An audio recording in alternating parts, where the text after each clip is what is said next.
حضرت ام سلیم حضرت انس بن مالک کی والدہ، ان کے شوہر موجود نہیں تھے، انتقال کر گئے، تو حضرت ابو طلحہ انصاری کہتے ہیں کہ میں نکاح کرنا چاہتا تھا۔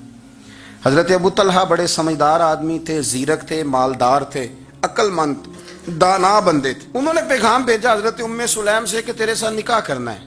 سمجھدار آدمی تھے، عقل مند تھے۔ حضرت ام سلیم کہنے لگی کہ آپ نے پیغام نکاح بھیجا ہے تو آپ جتنے وزادار اور شریف آدمی، آپ کا پیغام نکاح رد نہیں کیا جا سکتا، پر میری نکاح کی شرطیں بڑی سخت ہیں۔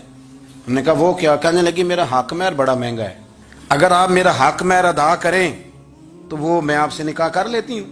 حضرت ثابت رضی اللہ تعالیٰ عنہ فرمایا کرتے تھے دنیا میں اتنا تگڑا حق مہر میں نے کسی بیوی کا نہیں دیکھا، اور اتنا خوبصورت بھی نہیں دیکھا جتنا حضرت ام سلیم کا حق مہر ہے۔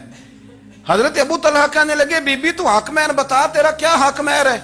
دیکھو ان لوگوں کا ایمان کتنا مضبوط تھا، تعلق کتنا گہرا تھا۔ ام سلیم کہتی ہے حق مہر دے دو، اور جو لفظ انہوں نے بیان کیے وہ اتنے شاندار ہیں کہ وجد کرنے کو دل کرتا ہے۔ فرمانے لگی بس حق مہر لوں گی، اس کے بعد کسی چیز کا سوال نہیں کروں گی، ساری زندگی خرچہ نہیں مانگوں گی، روٹی پانی کپڑا جو دو گے پہن لوں گی، پر ایک حق مہر وہ اگر دیتے ہو تو میں نکاح کر لیتی ہوں، اس کے علاوہ سوال کوئی نہیں۔ حضرت ابو طلحہ کہنے لگے بی بی بتا تو صحیح حق مہر کیا، تو رو پڑی۔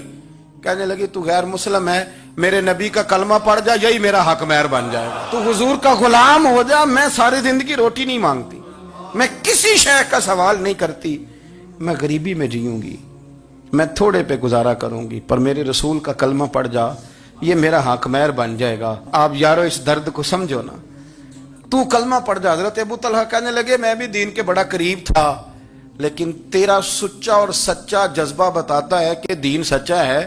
فرمانے لگے تو اب نکاح کر چاہے نہ کر، میں نے مصطفیٰ کا کلمہ پڑھنے کا فیصلہ کر لیا، میں نے فیصلہ کر لیا ہے کہ اب میں نبی پاک کا کلمہ، اور میری یہ شرط نہیں کہ تو نکاح کرے چاہے نہ کرے، یہ وہ واحد حق مہر ہے۔ ایک بی بی نے حق مہر لیا ہے کہ تو کلمہ پڑھ، تو کلمہ پڑھ اور میں تیرے ساتھ نکاح۔ اللہ کرے اب بھی بیویاں ہوں جو کہیں کہ پہلے نمازی بن، قرآن مجید یاد کر، پہلے شریف النفس ہو، پر یہ تو بیویوں کی شرطیں نہیں۔ بیویاں تو کہتے ہیں قبضہ دے، تو اپنی کنجیاں دے، باقی کسی چیز کی ضرورت۔